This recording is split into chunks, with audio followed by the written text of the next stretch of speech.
Start rolling your eyes. And action. I was thinking maybe later tonight you come back to my captain's quarters and I show you my personal dilithium crystals collection. Captain's log. What a waste. Thanks, Captain Jerk. Captain's log update. Our landing party has just arrived on the surface of Earth, and we are locked in a desperate quest to meet our childhood hero, actor William Shatner, who is somewhere in Atlantic City, New Jersey.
Captain's log, stardate OU812, 23 Skidoo. I'm presently situated in the officer's lounge of the Enterprise with Chief Engineer Mr. Buster. Trading tales of our former glory, good times and great memories. Hey, old friend, BatDave out. Buster, did I ever tell you about the time that my friends and I met legendary actor William Shatner? We did. It's not an imaginary tale. No, it's not a parallel universe or a menagerie. It actually happened. And as I recall, it goes something like this.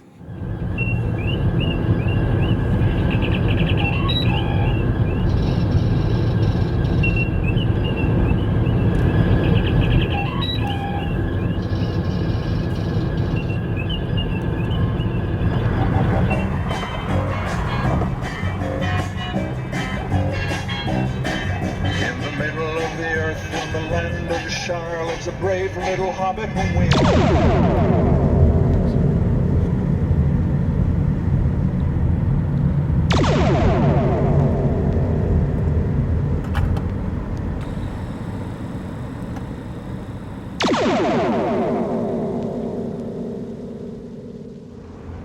Here we are, Saturday, May 16th, 2015, at the first ever Asbury Park Boardwalk Con. Special thanks to Spider-Denny for hooking us up with the press passes. Now let's do this.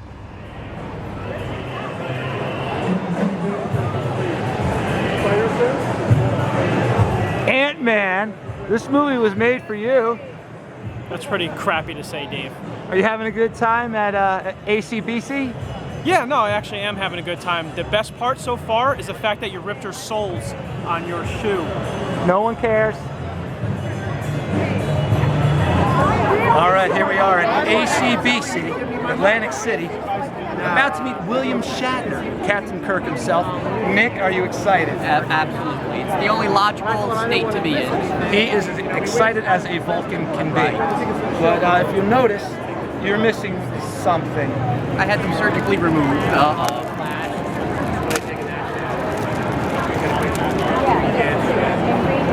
We'll put those on later.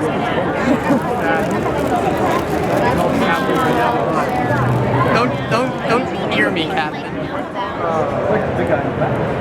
Yeah, look at that. Look. Don't judge me.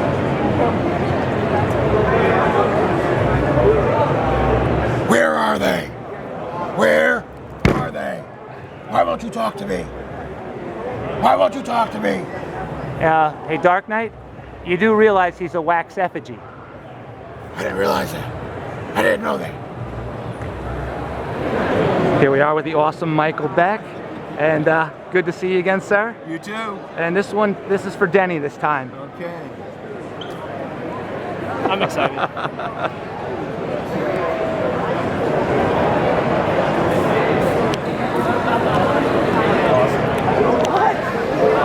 Thank you so much. Come down here. One thing I said, come on down. Come and join. It's a nice, small, intimate group. Gonna close those doors. Gonna get together. What is this thing here? What does this do? Does somebody come out here and dance or something? Go for it. Wish I could. So, I'll answer some questions in a minute, but for the moment, I'll just talk to you, okay? Atlantic City. Does anybody come from Atlantic City? Or do you come from elsewhere and come to Atlantic City? I was here. We're here for you. And I'm here for you. I was in Atlantic City some time ago. There was a poker tournament. And I was invited to come down. Donald Trump said, come to the Taj Mahal. There's a big poker tournament, and we're inviting some celebrities, and we'll give you a $5,000. Yes.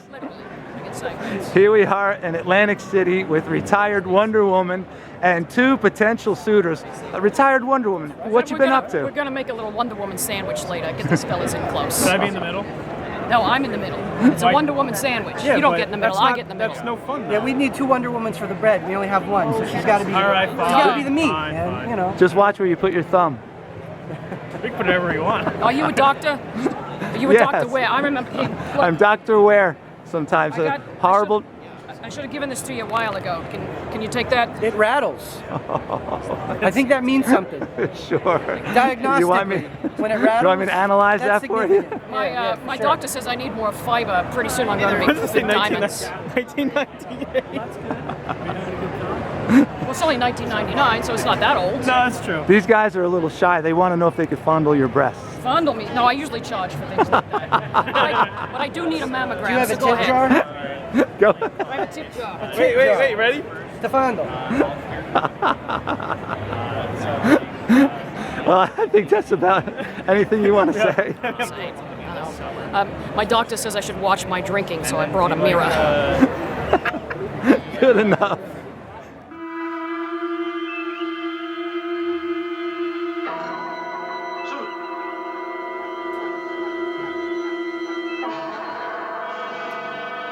Mr. Spot, they're gone. Emergency. One reverse car.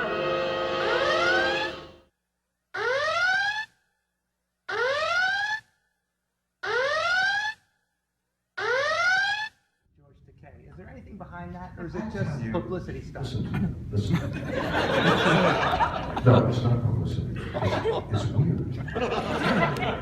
Okay? 2016 is the 50th, 50 years since I played the part. Wow. Okay. 50 years. I went like this. Okay, I'll play Captain Kirk. Then I blinked, and it was 50 years later. The time is gone. Okay. So I did 3 years of Star Trek playing Captain Kirk. During that time, a gentleman by the name of George C.K. played a role. You know, he was there, going left, going right, whatever it was. It was fine. It was good. It was fine. I had very little to do with him because I'd be there the whole time learning words, 10 pages of dialogue a day, and I had to learn. I had to sit down and learn and learn and learn because that's the only way you drill it. Some people. James Spader has a photographic memory, and that's it. Everybody else drill and drill and drill. It's hard work. So I didn't have time to schmooze with everybody, I guess. But he wasn't around that much. 3 years goes by, show's over. We make 6 movies. He's in them, but I'm off kissing a girl or something. Then, since then, I've never seen him. Since then, I have never seen him. All right? I don't know him. I used to pronounce his name incorrectly. Takai, I used to say. Takai. I don't know what his problem is. He hates me. I don't know why he hates me. And not only that, he tells audiences how much he hates me. And I haven't got a chance to defend myself. And the only defense I have is I don't know what he's talking about. How can you have known somebody 50 years ago and he's still carrying this thing on like it's meaningful? Like, come on, George. Life is short. The little, in the words of my people, achmudas.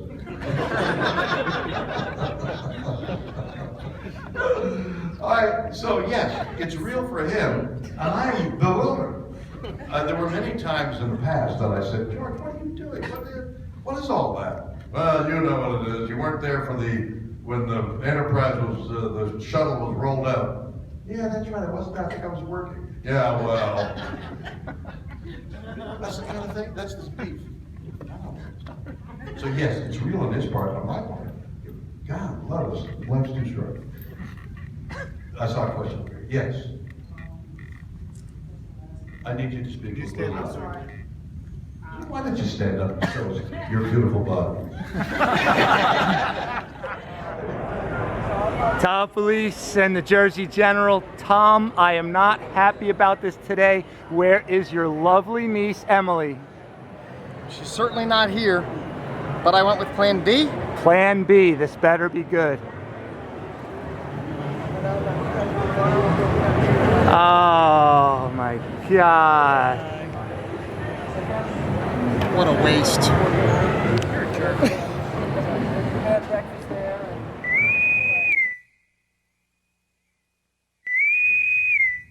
Leonard Nimoy was a dear, dear friend. You know, when you perform, when you're with somebody under stress, which actors are, when they're acting, are under stress. You gotta make the words, you gotta make the words sound good, you gotta go from A to B to C to B.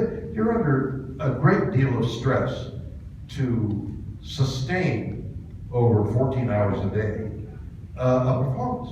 When you're on stage, you know, 2 hours, you prepare for it, you've rested, you come to the theater, it's like a boxing fight or whatever. You're up and you perform, now you're down, and you go home and do it the next day.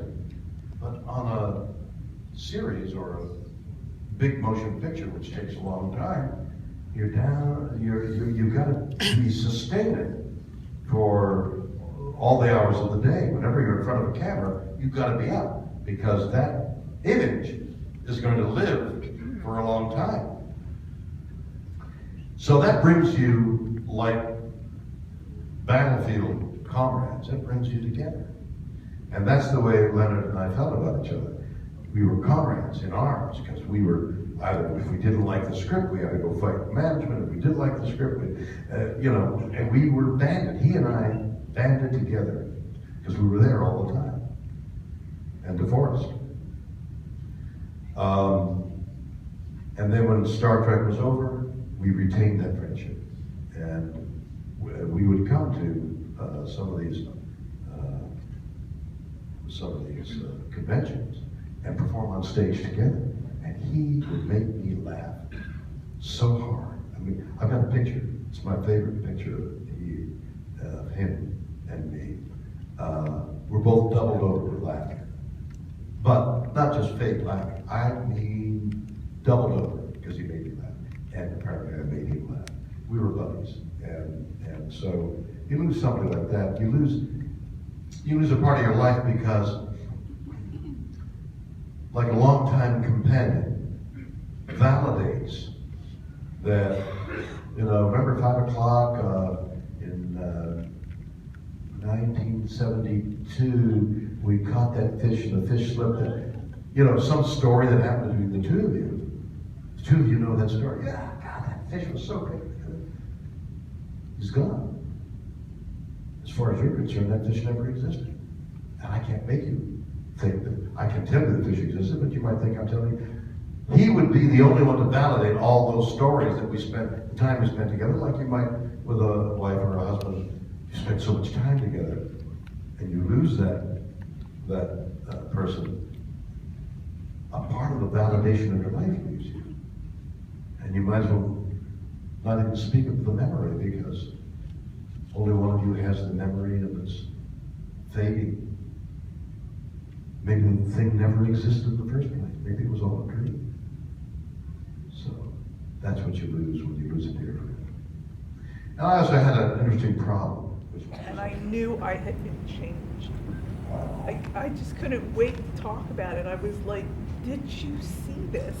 Wow. I mean, it was just amazing. You know, I mean, it was like nothing else I had ever witnessed. Well, like you said, you know. Yeah. For those of you back there, what's your name? Janet. Janet.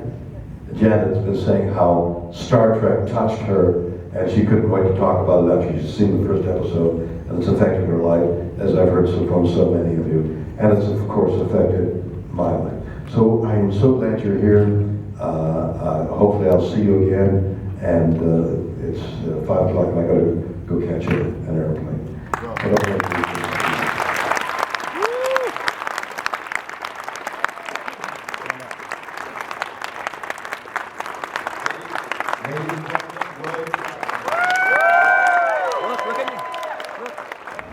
Captain's log, final entry. Today's mission was a complete success, but the landing party is famished. Time to seek out local sustenance.